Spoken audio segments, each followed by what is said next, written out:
Hey guys, it's Byron. Today we're going to talk about the third E in this series, the 3 E's to seizing your day. How do you optimize and maximize your day?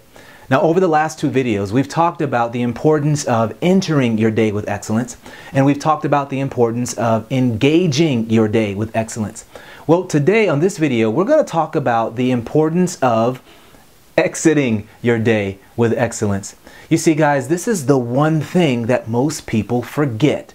We forget that not only do we enter our day and do we engage our day, but it's very important to know and understand how we best exit our day. All right, let's begin. I never go back to Georgia. Don't sell that either.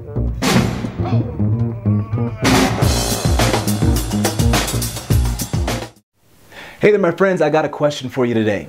How well do you exit your day? Now, I know that sounds like a strange question, but there's a method to my madness. You see, in a world that pushes us to extremes, more work, less rest, more stuff, less space, more disease, less health, the advantage goes to the person not who just knows how to work hard all the time, but it goes to the person who also knows how to rest well. You see, I don't know where we pick this up in our culture, but our culture celebrates the guy who works 24/7, who burns the midnight oil, pulls themselves up by their bootstraps, and only rests when they're dead. But you and I both know that our minds, our spirits, our bodies, we're not wired that way. In my 18 years of national and international competition as an athlete, and in my last 10 years as an executive life coach, I've come to recognize that those who are able to be at their best when their best is required is not or are not the people who just know how to work hard. They're the people who know how to rest well. They know how to intentionally take time to rest. So when I ask you, how well do you exit your day? What I'm really asking you is this: how well are you allowing yourself to rest?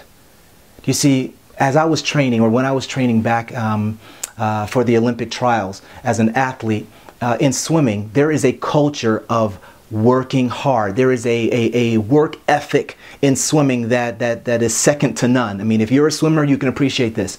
You work hard. And if you are in the top 20 in the nation in your event, you work extremely hard. And so it doesn't matter how hard you work. Okay, because when you go to the big meet, all of your competition works just as hard as you.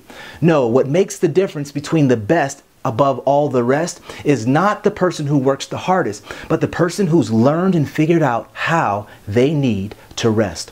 You see, in swimming, after we've trained for a period of time, trained intensely for a period of time, we would always follow that intense training period up with an intentional period of rest. Whenever we worked extremely hard, we followed that up with an extreme period of rest. We allowed our bodies and our minds to rest because we found out that it is during that rest period are we best able to leverage everything that we've put into the hard work. Our bodies, our minds, our muscles, everything heals and grows even stronger so that we could be at our best. We can even be better than we ever were before. But it only happened, the magic happened during periods of rest.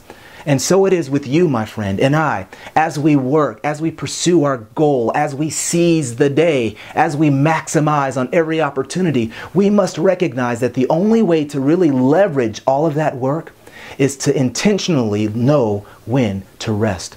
So when I ask you, how well do you exit your day? I'm saying, how well are you resting?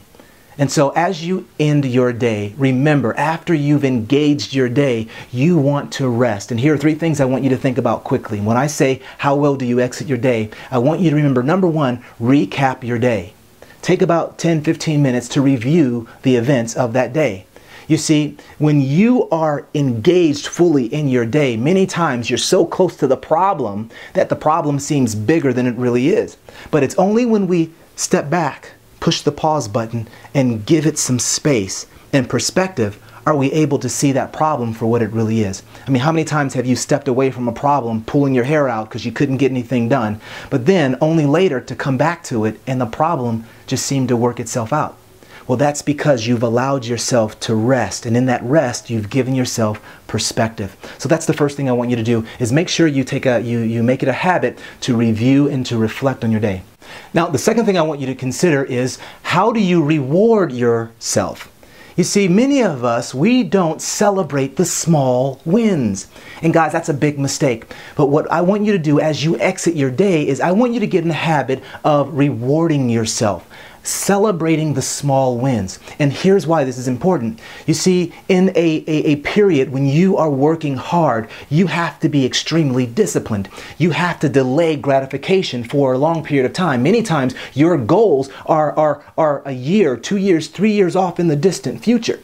And if you don't learn how to celebrate the small wins, how to reward yourself intermittently along the way, then you'll find yourself in a destructive cycle of working hard and then playing hard, only to come back from your vacation needing another vacation. Okay? We don't want you to get into that cycle. What we want you to do is take advantage of how you exit the day.